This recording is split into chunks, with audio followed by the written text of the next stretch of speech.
Welcome back to the channel, everyone. Today we get to talk about none other than the Samsung Galaxy S10 Plus, and today I'm actually going to be hitting on all the Samsung phones that I can, at least the S10 lineup, because tomorrow the S20s are being released, and I want to see how these phones have held up for the last year or so and talk about each one individually. I didn't want to group all the S10s together because both have aged completely differently. I just talked about the S10 and even the S10e, and now we're in the lineup for the S10 Plus, and this was the most flagshipy phone that came out last year from Samsung besides their Note 10 and I guess their Galaxy Fold, but that was kind of a flop, so I don't even want to hit on that. So this was probably their most safest and in my opinion their best phone they released last year. It had so much capability and there was a lot of highs and a lot of lows, but I think at the end of the year it still came off top. I mean, there was so many pros for it. A lot of people liked it, and that biggest thing I wanted to hit on was actually the depreciation, which I've hit on before for the other phones, but I think this one probably experienced the most depreciation out of all of them. So as we know, this thing was selling for about that $999 price tag. It was like $1,000 phone for the base model at the end of the day, but now, believe it or not, on Amazon these things are selling for about $490, so less than $500 for these things. So this thing has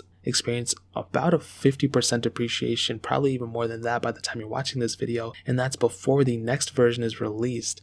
These things are still selling for the brand new price at T-Mobile, AT&T, Best Buy, but if you go tomorrow or the week after or the month after, you're going to see a totally different lineup of phones, and these phones experience much more depreciation than iPhones, and I never really got it, but I think I understood last year because if you guys remember, a lot of people were buying older Samsung phones, doing the trade-in values, and then basically selling those phones for a profit, and that really decreased the resale value of the S10 lineup, and the S10 Plus included. But the S10 Plus is one of those most beautiful phones I've ever seen, and I love it so much. If you want to pick up that Samsung Galaxy S10 Plus for $490, I'll leave a link down in the description. The price may change a little bit, but it's probably going to go down, I think. So you can get it from there and help support the channel at the same time. But for that S10 Plus, looking on the front, we can see that it has a 6.4-inch dynamic AMOLED display. It is a 1440p display, and it's one of the best displays I've ever seen. It's pretty much the same exact panel as the S10, and that's not a bad thing. Those panels are very smooth, they're very nice, they look so good. You have that hole punch display up top in the top right corner, and for a lot of people, they might have not liked it or they might have had issues with it. Me personally, I honestly don't care about it at all. I think it blends in very nicely, and especially with that dual camera setup on the front, it looks kind of cool in my opinion. It looks kind of like a robot in a way, and I really do like that type of setup they had on the front. I don't think it's like a killer thing, I don't think it's gonna be like a life-changing thing, but it definitely is kind of cool that they have that capability on this phone, and that's something that we still haven't seen on a lot of phones being released since then. And apparently with the S20 tomorrow they're going to change it, but I'm not going to be talking about the S20 too much in this video because this is not an S20 video, this is a S10 Plus video. I have to remind myself. Now you also have a fingerprint sensor built into the screen, and the screen itself is one of those things that have held up quite well,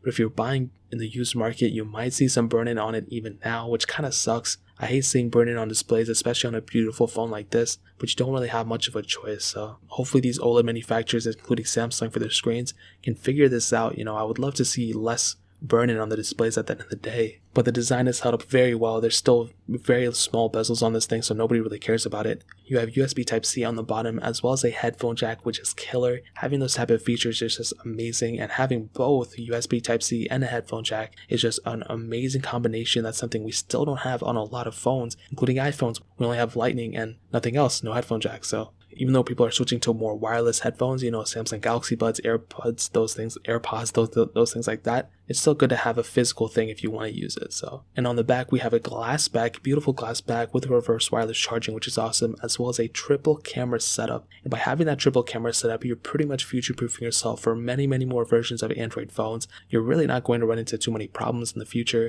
and that's one of the coolest things that Samsung was able to do, was put that triple camera setup here on not only the S10 Plus version, but also the S10, and even putting that dual camera setup on the bottom tier version of the S10e. And I have a lot of respect for Samsung for doing that. Now, two quick things I also wanted to note. This thing has a microSD card slot, which is so amazing. I love seeing that. Hopefully Samsung doesn't go the Note 10 approach and remove it with the bottom tier model. We saw last year the S10e, S10, and S10 Plus all had microSD card slots. I wonder what they'll do next year, but this phone does have that microSD card slot, which is really cool, and that has definitely held up quite well throughout the last year, and that's one of the best things ever. And it also has IP certification. It has IP68 dust and water resistance, so you can go up to 1.5 meters of water for 30 minutes. And that's one of the coolest things ever, and I'm so happy they did that. And in terms of the outside, this phone has held up so well. There's really nothing to hate on it. Like I've stated, it's one of the best performing phone still, it's one of the best looking phones still, and in the hand you still feel like you have such a premium phone, and it's one of my favorite things ever for this phone for sure. So that pretty much covers it up in terms of the hardware standpoint on the outside. Now hitting on the software, this thing was released with Android Pie on 9.0. We are able to upgrade it on Android 10.0 for their One UI 2.0, and there's so many O's I'm saying, and I can definitely tell you the performance and everything hasn't really been changed too much in my opinion, but the software is, I think, a little bit better. They kind of refined it, but it's still more or less the same. It's just like the backend processes and background features have changed a little bit, but other than that, it's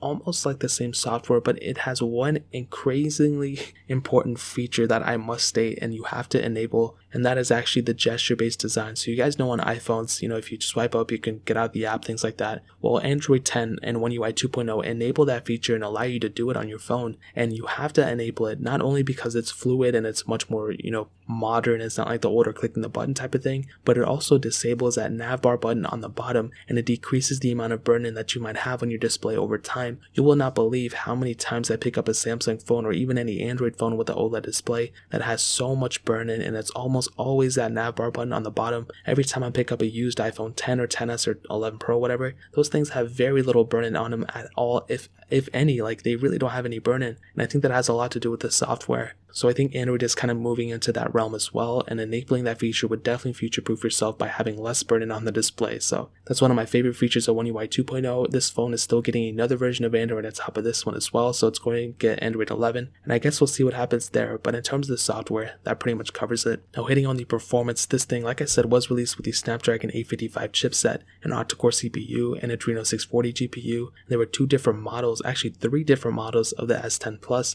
a 128GB model with 8 gigs of RAM, a 512GB model with 8 gigs of RAM, and then a 1TB model, which is insane, with 12 gigabytes of RAM, which is so insane. But if you don't care about that RAM, you can always get the smaller model and then get a microSD card slot in it and expand the storage that way, which is cool. Now I did have that base 128GB model, I did not have that 1TB model, and even with that base model, the performance is still so good. It's such a smooth experience. Really, like I've stated before, anything I wanted to do with it, it's smooth, it's fast. My use case is very low because I don't use my phone like crazy. I don't depend on it for work or anything. I just kind of go on Snapchat and Instagram and like maybe play a game, but I don't even play games anymore. Like, the performance on this phone is very, very good, and there's really nothing to hate on it here. I don't know what to test to see what's slow about it or anything, and maybe the only thing is that sometimes the performance, I think this has a lot more to do with software and background processes, but sometimes it can be kind of choppy when I open an app or when I kind of go through the UI. It seems fast, but it seems choppy, so hopefully they can fix that and make it smooth. If you look at something like an iPhone 11, that performance is smooth overall. Even though it's not the fastest thing, it's still a smooth performing phone. With the S10 Plus,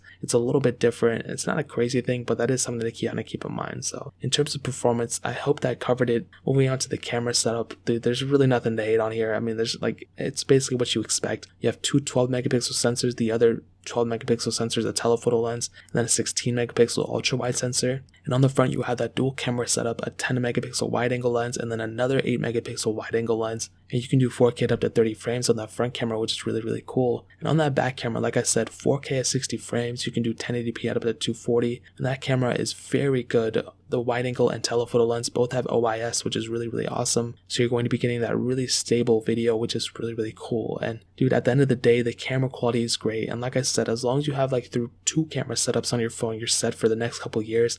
And now these phones have 3, like, you're going to be set, bro. Like, it's going to be a very good camera quality at the end of the day, to be honest. Obviously, these next lineup of phones are going to be better, but this phone is still very killer in terms of the camera quality for sure. So that kind of covers it up in terms of the camera. Now ending it off with the battery life, this thing has a 4100 milliamp battery inside of it, and this is one of the best things about this phone. This thing's battery life is so good, it'll just keep going. There's really nothing to kind of critique it here either. Really, however long you want it to last, it'll last. You have reverse wireless charging as well, and even though it does have a bigger display and it's 1440p and it's very powerful and all that stuff, the battery life is still very good, and it's always held up quite well in my opinion. So if you're looking for a phone that has great battery life and great performance and everything, this might be the phone for you. And my S10 and S10e have only depreciated in the battery department about like 5% in the last year, which is not a whole lot, but my use is a little bit different because I let my phones die all the time, and you're not supposed to do that. It's not good for the battery life, but it's been pretty good on these phones. So the S10 Plus is more or less the same. Now the S10 Plus now is probably, obviously it's worth it. It's still a tremendous phone. And if you're in the market for a new phone, I would highly recommend you to pick up a Galaxy S10 Plus. It's a crazy good phone and has so much going for it. And they're much cheaper now, like I said, at $490. And I would rather have a used S10 Plus for a cheaper price than like a brand new S20 or whatever the new one is. So if you want to pick up that S10 Plus, like I stated, you can check out the first link in the description for $490. But like I said, prices change, so it might not be that when you go. It might be cheaper, who knows. But if you get it from there, you can help support the channel at the same time. But that is pretty much it. If you guys have any other questions or anything, let me know in the comment section as well. Hit that like button, that would mean so much, but definitely hit that subscribe button. Every single subscriber that we get really does count, so it would mean so much if you guys could hit that. Also check out the other links down in the description as well. My Twitter, my Instagram, my second channel, all those things are linked down below. I'd really appreciate it if you guys could check it out. More importantly than everything else, I love every single one of you guys. Hopefully I'll catch you guys in the next video. Peace out till then.